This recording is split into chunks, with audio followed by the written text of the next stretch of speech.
Ahojte, moji milí.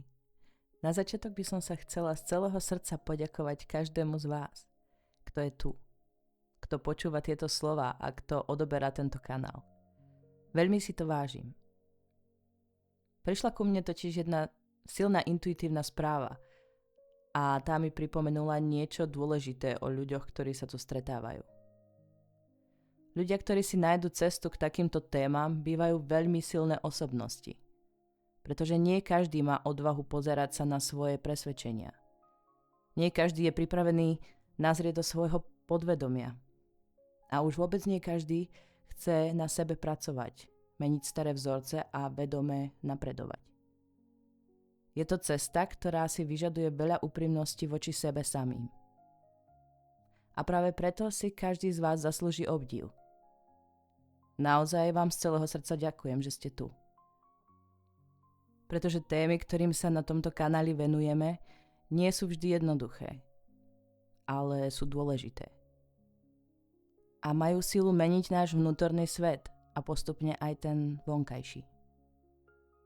A práve preto by som dnes chcela hovoriť o niečom, čo je v skutočnosti základom všetkého, čo prežívame.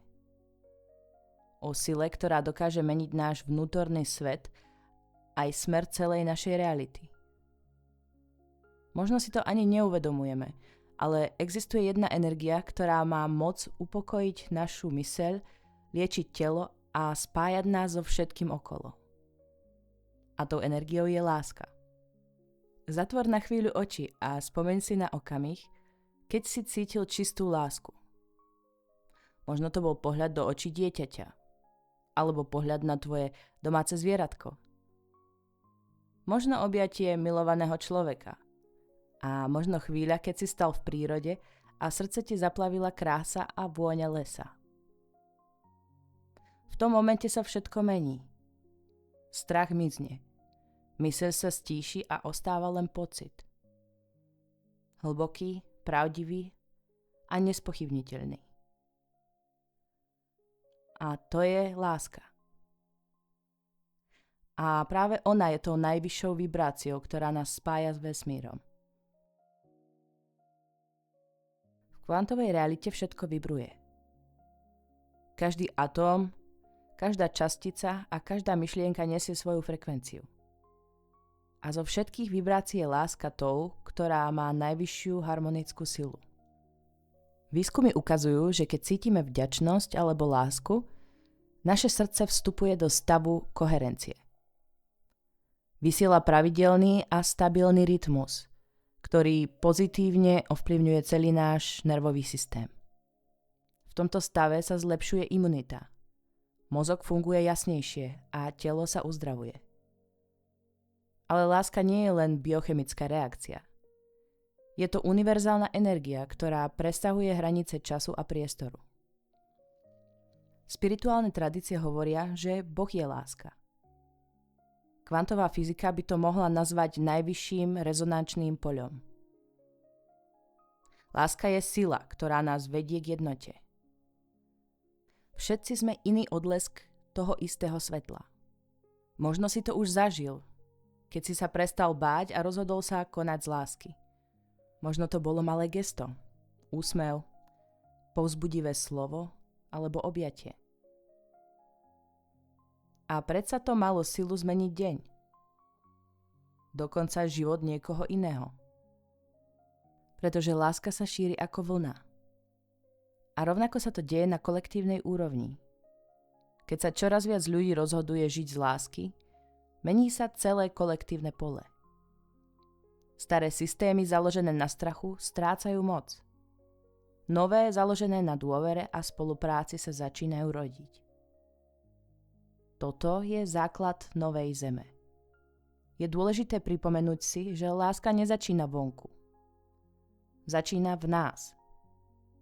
Keď sa učíme milovať samých seba, so všetkými chybami, jazvami a slabosťami, otvárame kanál, cez ktorý môže prúdiť univerzálna energia. A len vtedy ju vieme dávať ďalej. Niektoré výskumy dnes dokonca ukazujú, že naše srdce nie je len pumpa, ktorá poháňa krv. Má vlastnú neurónovú sieť a komunikuje s mozgom. Vedci hovoria o tom, že srdce je akýsi druhý mozog nášho tela. Autorka Kimberly Snyder vo svojej knihe opisuje zaujímavý koncept, že v priebehu života prechádzame rôznymi úrovňami otvorenia srdca. Od srdca, ktoré sa bráni a chráni, až po srdce, ktoré je úplne otvorené a dokáže vyžarovať najsilnejšiu vibráciu. Toto pole je založené na elektrickej a magnetickej energii. Vedci už dnes vedia, že elektromagnetické pole srdca je to najsilnejšie pole, aké ľudské telo má. Je dokonca približne 100-krát silnejšie než pole mozgu. Citlivé meracie prístroje dokážu toto pole zachytiť až niekoľko metrov od tvojho tela. To znamená, že tvoje srdce neovplyvňuje len to, čo sa deje vnútri teba. Ovplyvňuje aj priestor okolo teba. A toto pole sa neustále mení podľa toho, v akom emocionálnom stave sa nachádzaš. Keď cítiš pokoj, lásku, vďačnosť alebo súcit, tvoje srdce vytvára harmonický, koherentný vzor energie.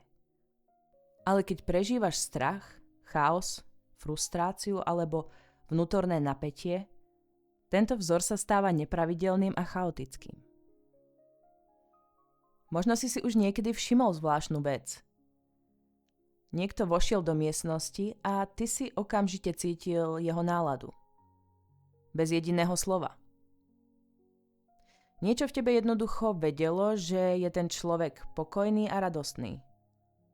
Alebo napätý a rozhodený. Tak, ako ty cítiš energiu druhých, aj oni cítia tú tvoju. Naše srdcia totiž nefungujú izolovane. Sú súčasťou väčšieho energetického poľa, ktoré nás navzájom prepája. Keď je tvoje srdce v stave harmónie, ľudia sa v tvojej prítomnosti často cítia pokojnejšie.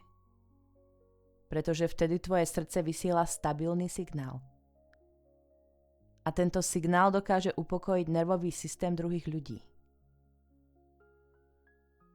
Zaujímavé je, že keď sa stretneš s niekým, kto je v chaose alebo napätí, najlepšia vec, ktorú môžeš urobiť, nie je reagovať na jeho chaos, ale vrátiť sa do svojho srdca a ostať v pokoji. Keď ostaneš vo vlastnej stabilite, tvoje srdce môže začať harmonizovať celé stretnutie. Niekedy dokonca dokáže pomôcť druhému človeku, aby sa tiež upokojil. Nie preto, že ho opravuješ, ale preto, že koherencia je nákazlivá. A možno sa ti už stalo niekedy, že si stretol človeka, pri ktorom sa cítiš zvláštne ľahko. Rozhovor plynie prirodzene. Tvoje telo sa uvoľní a máš pocit, že môžeš byť jednoducho sám sebou. Takíto ľudia často žijú v stave väčšej srdcovej koherencie. Ich nervový systém je stabilnejší. A ich srdce vysiela harmonickejší signál. A práve preto je tak dôležité uvedomiť si ešte jednu vec. To, kým sa obklopuješ, má obrovský vplyv na tvoju energiu. Slávny duchovný učiteľ Paramahansa Yogananda povedal: najväčší vplyv na tvoj život, silnejší než samotná vôľa, je tvoje prostredie. Ľudia okolo teba totiž neovplyvňujú len tvoje myšlienky. Ovplyvňujú aj tvoj nervový systém, tvoje emócie a tvoje energetické pole. Ak tráviš veľa času s ľuďmi, ktorí sú neustále nespokojní, kritickí alebo plní frustrácie, ich chaos môže postupne rozkolísať aj tvoje vlastné pole. To neznamená, že musíš každého súdiť alebo odmietať, ale znamená to, že je zdravé vedome si vyberať prostredie, v ktorom tráviš čas. Pretože tvoja energia je cenná. Tvoje svetlo nikdy nezmizne. Niekedy je len dočasne prekryté stresom alebo starými zraneniami. Ale vždy je tam. A vždy sa k nemu môžeš vrátiť. Keď začneš vedome pracovať so svojím srdcom, postupne sa mení tvoj vnútorný stav. A keď sa mení tvoj vnútorný stav, Mení sa aj to, čo k sebe v živote priťahuješ. Láska nie je luxus. Nie je to ani odmena za dobré správanie. Je to podstata toho, kým sme. A keď sa k nej vrátime, všetko v našom živote sa začne skladať do väčšej harmónie. Keď si koherentný so svojím srdcom, ladíš sa na najvyššiu vibráciu vesmíru. A táto vibrácia ti vždy ukáže cestu. Ďakujem, že si tu so mnou. Ak sa ti toto video páčilo, nezabudni za sebou zanechať like, komentár alebo odber. A ak poznáš niekoho, komu tieto slova môžu priniesť nádej, zdieľaj toto video. Láska sa násobí, keď sa zdieľa. Ahoj.